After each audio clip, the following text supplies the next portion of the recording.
आज फांसीवाद मिटाओ, लोकतंत्र बचाओ, लेकिन हम इनके साथ एक और नारा जोड़ते हैं कि भाजपा हटाओ, देश बचाओ। ये हमारे देश का सबसे प्रमुख मुद्दा है। हमारे मंच पर उपस्थित केंद्रीय कमेटी, राज्य कमेटी, जिला कमेटी, दोनों जिले के तमाम साथीगण, हमारे इस कर्मा के शुभ अवसर पर जो विपरीत परिस्थिति में सभी साथी मां बहन आई है, मैं इस कर्मा के शुभ अवसर पर बहुत बहुत धन्यवाद देता हूं और कर्मा के शुभ अवसर पर सभी लोगों को हार्दिक शुभकामनाएं। साथियों, अभी हमारे साथी कॉलेश्वर जी बहुत ही वरिष्ठ साथी हैं, उन्होंने साहित्य पर बात की। आज आप देख रहे हैं प्रेमचंद का एक पंक्ति है कि सांप्रदायिकता जो है सामने से नहीं आती है, सांप्रदायिकता जो है वो एक कट्टर राष्ट्रवाद के जरिए आती है। और आज ये पूरे देश में भारतीय जनता पार्टी, आरएसएस के लोग आज आपके बीच में एक ऐसे कट्टरवाद, एक ऐसे कट्टर हिंदूवाद, एक ऐसे क्षेत्रवाद के बीच बो रहे हैं जो पूरे देश के लिए, हमारे संप्रभुता के लिए, राष्ट्रवाद के लिए सबसे बड़ा खतरा है। अभी आपने देखा कि हम लोगों का दो शब्द हमारे संविधान में जुड़ा हुआ था। वो संविधान में क्या था? पंथ निरपेक्षता और समाजवाद। अभी भारतीय जनता पार्टी ने ये दोनों शब्द को हटा दिया है। आप समझ लीजिए कि दोनों शब्द को जब वो हटा दिया है, इस मुल्क के लिए, इस देश के लिए अब पंथ निरपेक्षता की जरूरत नहीं है, इस देश में समाजवाद का कोई जरूरत नहीं है। तो इसका मतलब क्या है कि इस देश में सांप्रदायिकवाद का जरूरत है? क्या इस देश में पूंजीवाद का जरूरत है? क्या इस देश में सामंतवाद का जरूरत है? क्या इस देश में धार्मिक उन्माद का जरूरत है? यही दो विचारधारा की लड़ाई थी। और इसीलिए आज पूरे देश के लोगों को लोकतंत्र को बचाने के लिए, संविधान को बचाने के लिए, अपनी आजादी को बचाने के लिए, अपने समाजवादी राष्ट्र को बचाने के लिए आपको खड़ा होना होगा। जब हम जयंत गोमली को याद कर रहे हैं, उनका जब स्मरण कर रहे हैं, आज उनके श्रद्धांजलि सभा दे रहे हैं, तो सिर्फ श्रद्धांजलि सभा से दुनिया नहीं बदलती है, सभाओं से, भाषणों से दुनिया नहीं बदलती है। दुनिया को बदलने के लिए हर एक किसान, मजदूर, मां, बहन, छात्र, नौजवान को आगे आना होगा। आज हम इस संकल्प सभा में देख रहे हैं कि हमारे अधिकांश लोग, 90% लोग 30 साल से ऊपर के लोग आए हुए।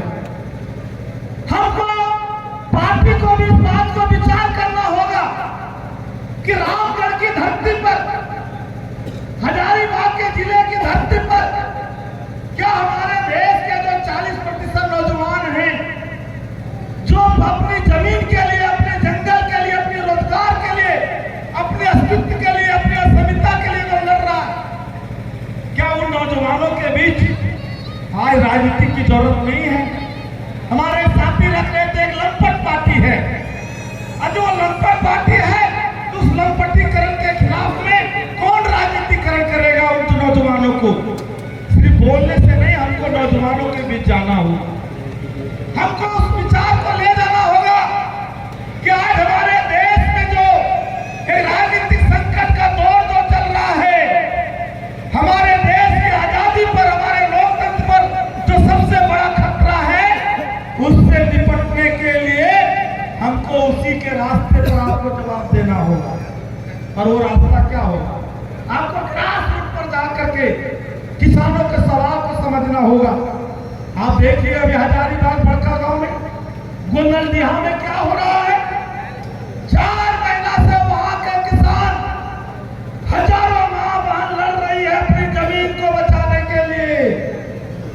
वो गुंदलडीहा में कोल ब्लॉक को अडानी को दे दिया गया है और एक फर्जी ग्राम सभा करके आज वो करा की जमीन हम ले लेंगे।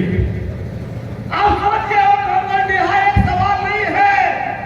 आपके रामगढ़ की धरती पर भी 3 किसान को गोली चला करके 2018 में हत्या कर दिया था।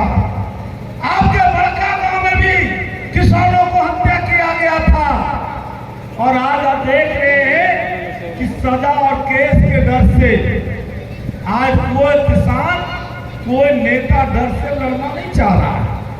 ये सवाल है कि 2 साल के साथ सजा हो जाएगा तो हम MP MLA नहीं बन पाएंगे और इसीलिए आज देश के जो बड़े नेता हैं वो कारपोरेट घरानों के अडानी अंबानी के वो दलाल हो चुके हैं और इस दलाली के बल पर आप किसान मजदूरों की लड़ाई नहीं लड़ सकते हैं। आपको देश के किसानों को, देश के मजदूरों को, देश के नौजवानों को और मां बहनों को एकजुट करना होगा।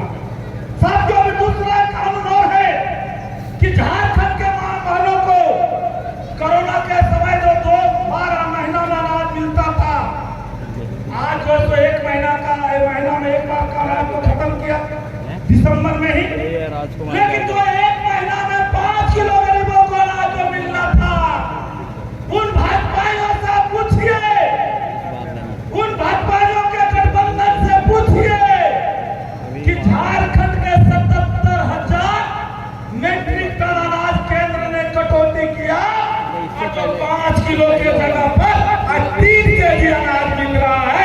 क्या उन भाजपाइयों को जवाब आपको लेना चाहिए कि नहीं लेना चाहिए? मिल रहा है कि नहीं मिल रहा? आप हाथ उठाइए। बात सही है कि गलत है? सही बात है। अनाज नहीं मिल रहा।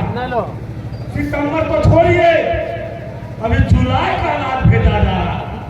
जो फूड राइट बिल है, जो खाद्य सुरक्षा अधिनियम है कि देश के अंदर में कोई व्यक्ति भूखा नहीं मरेगा, तो जो हमारा अनाज ही नहीं मिलेगा और आज पूरे रामगढ़ गिरिडीह पूरे झारखंड के किसान सुखाड़ का सामना कर रहा है। जितना प्रतिशत औसतन पानी पड़ना चाहिए वो पानी नहीं पड़ा है और हमारे सामने रोजगार का विकल्प नहीं है, तो आप कहां जाएंगे?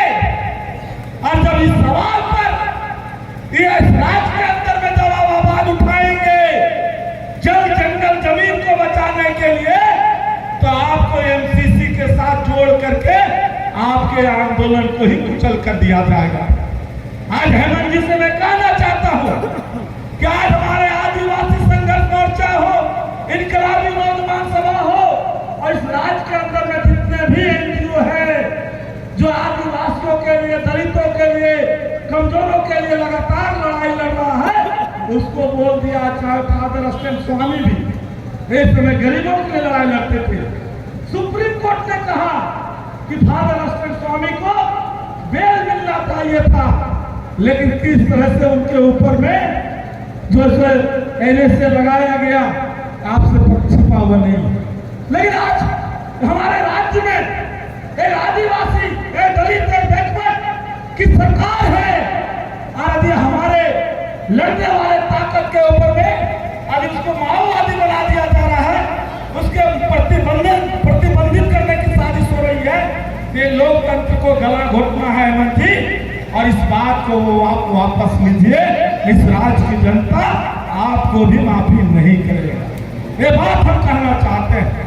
साथियों, दूसरा बात कहना चाहते हैं, अभी 18 तारीख से 22 तारीख तक एक बिल आपके जो देश का संसद को सत्र चलाया गया। उस संसद के सत्र में क्या हुआ कि देश की आजादी के बाद महिलाओं को 33% आरक्षण मिला।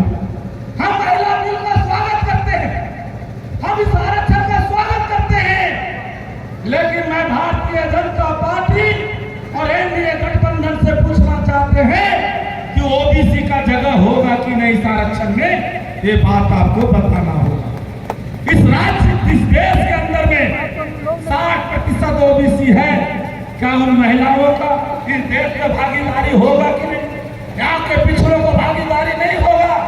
यदि ओबीसी महिलाओं को संसद में आरक्षण नहीं मिला तो इन महिलाओं के साथ और पूरे देश में इस आरक्षण का कोई मतलब नहीं रहेगा। हम कह रहे हैं बात जो आज भाजपा के लोगों से पूछना होगा और इसका जवाब हमको लेना होगा। एक राजनीतिक सवाल है। मोदी जी का जुमलाबाजी जब चुनाव आते हैं कोई नया खेल खेल देते हैं, नया प्रयोग करते हैं। वो देखे कि जब इंडिया गठबंधन हो गया और लगातार मोदी जी का पारा नीचे जा रहे थे, पुलवामा चलने वाला नहीं है, झूठ बोलना नहीं चलने वाला है, तब महिला बिल लाए और क्या कर रहे हैं कि 2029 के बाद 2031 के बाद जब आपको जनगणना होगा उसके बाद 1937 में महिला बिल को लागू करेंगे। मोदी जी जब 1937 में लागू करना था तो ये हड़बड़ी में क्यों लाए इस बिल को? फिर लोगों को गुमराह करने के लिए, फिर वोट लेने के लिए। इसलिए सभी मां बहनों को भी राजनीतिक रूप से आपको बताना होगा। अभी आप देखेंगे चावल कटौती कर रहा है। ये चावल जो 77,000 मेट्रिक टन का था, फिर जब लोकसभा का चुनाव होगा फिर मां बहनों को कहेगा 2 बार दीजिए महीना में अनाज, फिर हमारे लोग आ जाएंगे। इसी तरीके से आप देखेंगे अभी 200 रुपये सिलेंडर को सस्ता किया। 5 साल तक आपने सिलेंडर के नाम पर 1000 से 1200 रुपये सिलेंडर लूटा और अब 2 महीना में कर रहे 200 सस्ता कर दिए। तो यह भाजपा का नीतियों को समझना होगा और इसीलिए इन भाजपाइयों से पूछना चाहिए कि जो 1000 पार था उस समय तो तुम नहीं प्रचार कर रहे थे कि हमने इतना डीजल का दाम बढ़ाया, पेट्रोल का दाम बढ़ाया, सिलेंडर का दाम बढ़ाया और 200 सस्ता कर दिया। उस समय लोग क्या करते हैं, ये तो कंपनी वाला का काम है, ये तो बाजार के हिसाब से कंपनी तय करता है, इसमें सरकार का रोल नहीं है। कभी 200 सिलेंडर सस्ता हो गया तो फिर सरकार का रोल कहां से आ गया? ये सवाल होना चाहिए कि नहीं होना चाहिए? अभी आप देखेंगे कि बिजली संवर्धन बिल आपका पेंडिंग है। आज आप वो बिजली संवर्धन बिल अभी 2024 में आ गया तो अभी आपका बिजली ये जो खंभा खुटा है वो अडानी को मिलने जा रहा है और वो अभी हम 1500 रुपए में पूरा बिजली जला लेते हैं, 8 गुना बिजली बिल बढ़ जाएगा। जिनके घर में 1000 बिल आ रहा है आज सीधे 8000 देना पड़ेगा। कितने लोग 8000 देकर बिजली जलाएंगे? ये सवाल है देश के लिए और इसीलिए देश के किसानों ने एक साल का लगातार संघर्ष करके 703 किसान शहादत दे करके और 203 किसी काला कानून को वापस कराया। फिर से जल जंगल जमीन को बचाने के लिए वो आपके गोंडल बिहार के किसानों का सवाल नहीं है, पूरे रामगढ़ और हजारीबाग का सवाल बनाना होगा। आज आपके इलाके में धुआं आप खा रहे हैं और कोयला कहां जा रहा है? तो जो है सो पंजाब जा रहा है, बांग्लादेश जा रहा है। यहाँ के लोगों को 24 घंटा बिजली भी नहीं मिल रहा, प्रदूषण आप झेल रहे हैं और बिजली बांग्लादेश जा रहा है, जमीन आपका जा रहा है और बिजली जो है सो आपको बांग्लादेश को मिल रहा है। आज आपको समझना होगा और इसीलिए आज जयंत गांगुली के सपनों को, आज संघर्षों को एक संकल्प लेना होगा। हम लोगों ने 19 तारीख को 10,000 किसान मजदूरों का कोडरमा